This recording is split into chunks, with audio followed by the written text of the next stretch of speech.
Good day, everyone. I am Jack Jackson, and welcome to a very special episode of Teaching History with Jack Jackson. For the past few weeks, I've been getting questions and concerns regarding the status of Teaching History with Jack Jackson. No, I do not have the coronavirus, but what I have been doing is trying to create a lesson plan so you all could see me teach. And that is what we're going to do today, which will be how the U.S. became a world power, which is an 11th grade U.S. history. Following this lesson, the student will be able to explain why significant events, policies, and individuals, including the Spanish-American War, U.S. expansionism, Alfred Thayer Mahan, Theodore Roosevelt, and Sanford B. Dole, moved the United States into the position of a world power. Now, why is this important to the students?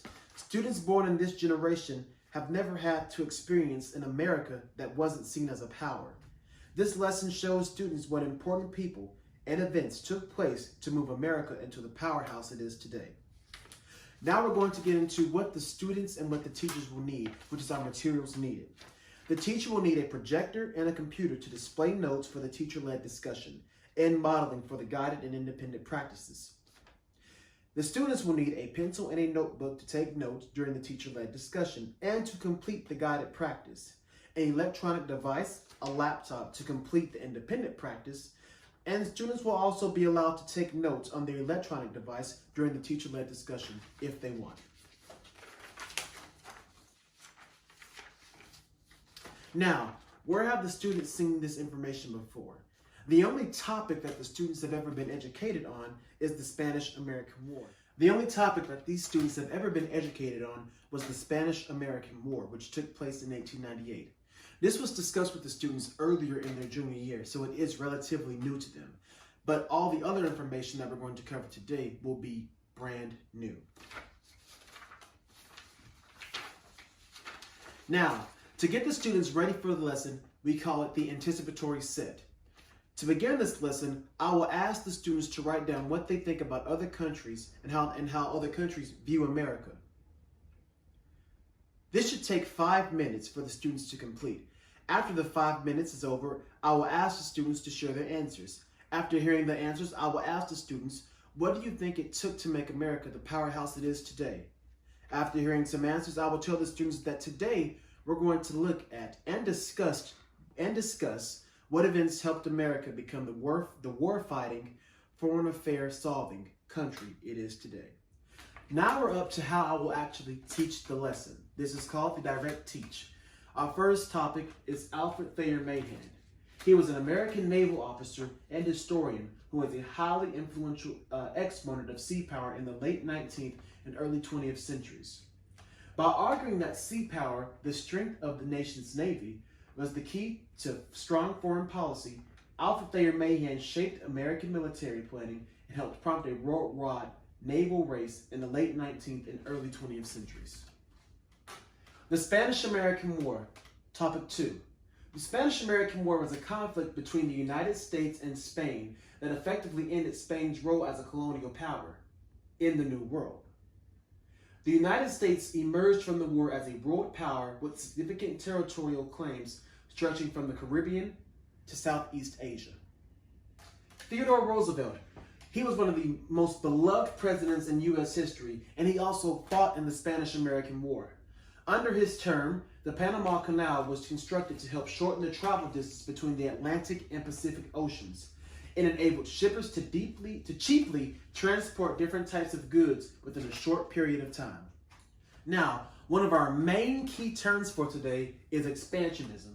Expansionism is trying to politically or economically expand a country. Now we have Sanford B. Dole. He was a lawyer turned politician that overthrew the Hawaiian monarchy.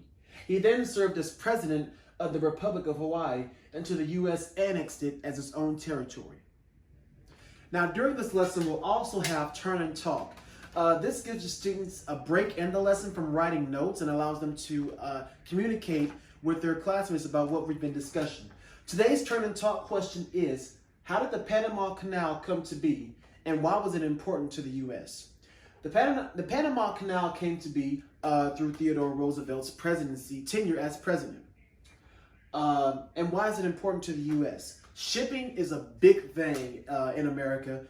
We have importing, the bringing in of goods, exporting, the shipping out of goods. And it took a lot of time to, say, for example, ship this piece of paper if we were selling it to China or to Asia or to some other country. With the Panama Canal, I could ship this piece of paper to China or Asia or whatever country it needed to go to very quickly and not have a long wait time. Following the direct teach, we move into guided practice. This is to make sure that the students can understand what we have just discussed before I give them their test or their big assignment for today. We'll get to that later. Now, how the U.S. became a world power guided practice. The students are to match the person and event with the correct letter. As you can see, we have 4 questions, and so that means we will have 4 letters. The students will complete this with a partner, and after they are done, we will go over together as a class. That way I can make sure that they are, in fact, understanding what we have discussed. Now, question 1 is, the U.S. president who fought in the Spanish-American War. He was a key figure in building the Panama Canal. The students can go back to their notes and find that the answer would be Theodore Roosevelt. Question 2. Cuba was declared U.S. territory following this war. The answer to this question would be letter A, which would be the Spanish-American War. Question 3. The U.S. naval officer who developed the theory of naval sea power, which would be letter D, Alfred Thayer Mahan. And then finally, question 4. Sanford B. Dole overthrew what monarchy that he would eventually become president of, and then give the U.S. to? That letter would be letter C, Hawaii.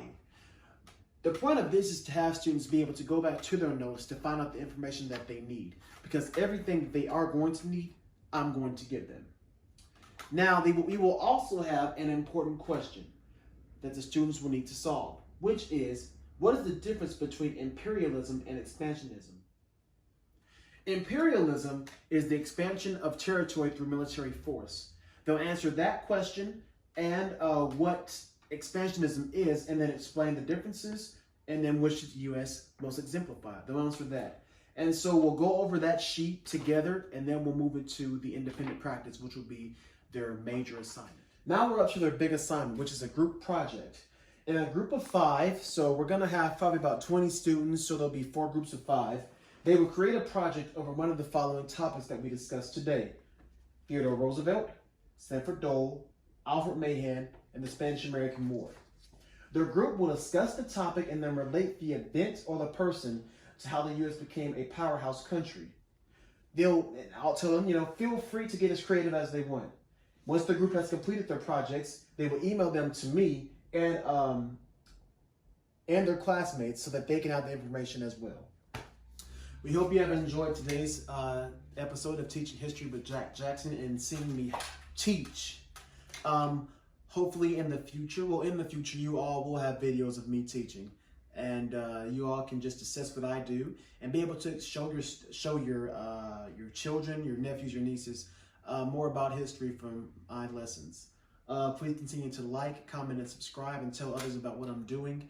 Stay safe during this season. God loves you, and so do I. Special thank you to my director and to my editor, Miss Monique Clemens, and to my right-hand man, Devin Coleman, for today, who came in clutch with lighting tech. That's all. Peace.